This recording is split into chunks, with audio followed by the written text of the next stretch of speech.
अंबरनाथमध्ये शिंदे सेना आणि काँग्रेस कार्यकर्ते आमने सामने आलेत। कोहजगाव या ठिकाणी काही पक्षांच्या गाड्या आज पाठवल्या जात असल्याने शिंदे सेना आणि काँग्रेस पक्षाच्या कार्यकर्त्यांमध्ये राडा झालाय। पोलिसांनी मध्यस्थी केल्याने वाद मिटल्याची देखील माहिती मिळते।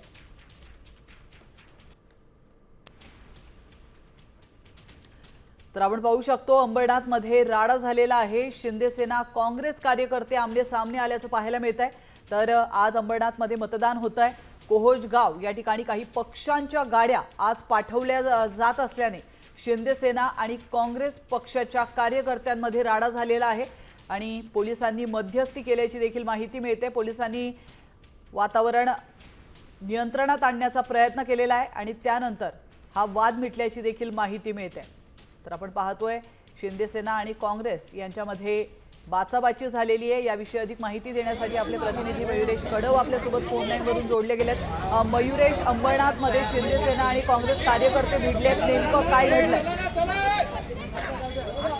एकमेकांना मतं टाकू देत नसल्याच्या आरोपावरून या ठिकाणी शिंदे सेना आणि काँग्रेसचे कार्यकर्ते आपसात भिडलेत। कोसगाव परिसरामध्ये हा राडा झालेला आहे। कोसगाव परिसर हा काँग्रेसचा बालेकिल्ला मानला जातो आणि त्या ठिकाणी शिवसेनेचे सुद्धा उमेदवार आहेत। मात्र काही बोगस उमेदवार असल्याच्या आरोपांवरून त्या ठिकाणी मतं टाकू दिली जात नव्हती आणि त्यामुळे दोन्ही गट जे होते ते आमने सामने आले आणि त्यावरूनच बाचाबाची झाली आणि जोरदार राडा झाला। आता सध्या परिस्थिती नियंत्रणात आहे। त्या ठिकाणी पोलीस बंदोबस्त ठेवण्यात आलेला आहे। प्राची, नक्कीच धन्यवाद मयुरेश, तुम्ही दिलेल्या महत्त्वपूर्ण माहितीबद्दल। आपण पाहतोय अंबरनाथमधली ही दृश्य आहेत आणि शिंदे सेना आणि काँग्रेस कार्यकर्ते हे एकमेकांना भिडलेले आहेत आणि त्यानंतर पोलिसांनी हा वाद मिटवल्याची देखील माहिती मिळते। तर शिंदे सेना आणि काँग्रेस कार्यकर्ते एकमेकांना मतं टाकू देत नव्हते अशी अपडेट समोर येते आणि त्यामुळेच हा राडा घडल्याचं समोर येतं।